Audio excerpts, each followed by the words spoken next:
Tinukoy ni DILG Secretary John Vic Rimulya ang fraternity na nasa likod ng initiation rites na ikinasuhi umano ng isang estudyante sa Cavite. May ulat on the spot si Sandra Aguinaldo. Sandra?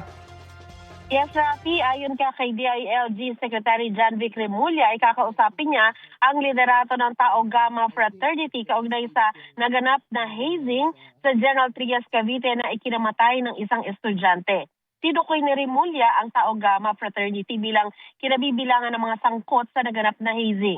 Ayon kay Rimulya, siya mismo ay member ng fraternity sa University of the Philippines kaya alam niya kung paano ang gagawin ng mga prat para ito ay maihinto ang kanilang ginagawang hazing na pinagbabawal daw sa batas.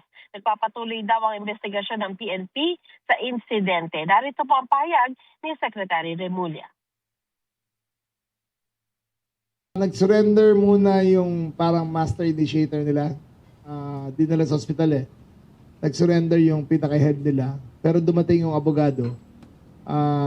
He withdrew his voluntary statement upon advice of counsel. So now the CIDG is conducting an investigation and he will be charged shortly.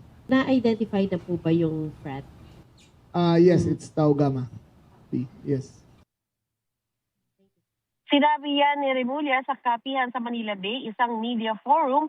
Doon niya inanunsyo na nakatakdang sampahan ng reklamo ng DILG si Bureau of Fire Protection Chief Director Jesus Fernandez sa Office of the Ombudsman. Ito ay kaugnay aniya sa katiwalian sa BFP na umabot ng daang-daang milyong piso. Magsasampa raw siya ng reklamong grave misconduct at paglabag sa Anti-Graft and Corrupt Practices Act laban dito. May iba para opisyal ng Bureau na sasampahan din nila ng reklamo. Aniya, walang malasindikato ang katiwalian sa BFP.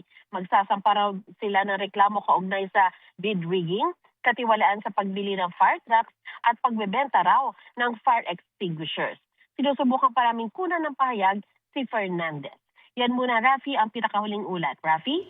Maraming salamat, Sandra Aguinaldo. Susubukan po namin kunan ng pahayag ang fraternity na tinukoy ni Secretary Rimulya.